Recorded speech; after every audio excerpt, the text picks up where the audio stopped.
ഇതൊരു veneer unboxing വീഡിയോയാണ്. ഇപ്പോഴും ഒരുപാട് പേർക്ക് വെനീർ എന്താണെന്ന് പറഞ്ഞാൽ മനസ്സിലാവുന്നില്ല. അതൊന്ന് ക്ലാരിറ്റി വരുത്താൻ വേണ്ടിയിട്ടാണ് ഞാൻ ഈ വീഡിയോ ചെയ്തേക്കുന്നത്.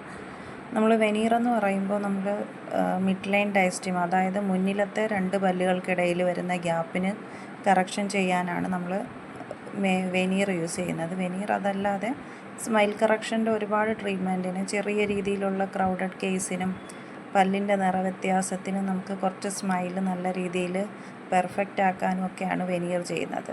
ഈ പേഷ്യൻറ്റിന് നമ്മൾ നല്ല മിഡ് ലൈനിൽ നല്ല ഗ്യാപ്പുണ്ട്. നിങ്ങൾ ആ വീഡിയോയിൽ കാണുമ്പോൾ മനസ്സിലാവും, ഫ്രണ്ടിലത്തെ 2 പല്ലുകൾക്കിടയിൽ നല്ല വലിയൊരു ഗ്യാപ്പുണ്ട്. അപ്പോൾ ഈ കേസിലൊന്നും നമ്മൾ ഫില്ലിങ് സാധാരണ ഓപ്റ്റ് ചെയ്യാറില്ല.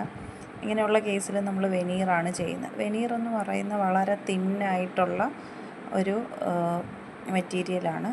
അതായത് നമുക്ക് കുറച്ച് ലൈറ്റായിട്ടുള്ള ഒരു സാധനമാണ് ഈ വെനീർ എന്ന് പറയുന്നത്. വെനീർ നമ്മൾ ഈ ഗ്യാപ്പുള്ള പല്ലുകളിലേക്ക് ഫിക്സ് ചെയ്യുമ്പോൾ അതിൻ്റെ ഗ്യാപ്പ് ക്ലോസ് ചെയ്യുന്ന രീതിക്കാണ് ഈ ട്രീറ്റ്മെൻറ്റ് വരുന്നത്. ഇമാക്സ് വെനീഴ്സ് എന്ന് പറയുമ്പോൾ വളരെ സ്ട്രോങ് ആയിട്ടുള്ള മെറ്റീരിയലാണ്. നമ്മൾ കോമ്പോസിറ്റ് ഫില്ലിംഗ് ചെയ്യുന്നതിനേക്കാളും പെർഫെക്റ്റ് ട്രീറ്റ്മെൻറ്റ് ഓപ്ഷൻ എന്ന് പറയുന്നത് ഈ ഇമാക്സ് വെനീഴ്സ് ഫിക്സ് ചെയ്യുന്നതാണ്.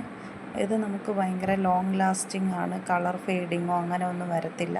ഇതിൻ്റെ കവറേജ് എന്ന് പറയുന്ന പുറകിലോട്ടും കൂടി വരുന്നത് കൊണ്ട് തന്നെ നമുക്ക് ഡിസ്പ്ലേസ് ചെയ്യാനോ അല്ലെങ്കിൽ പൊട്ടിപ്പോവാനോ ഉള്ള ചാൻസ് വളരെയധികം കുറവാണ്.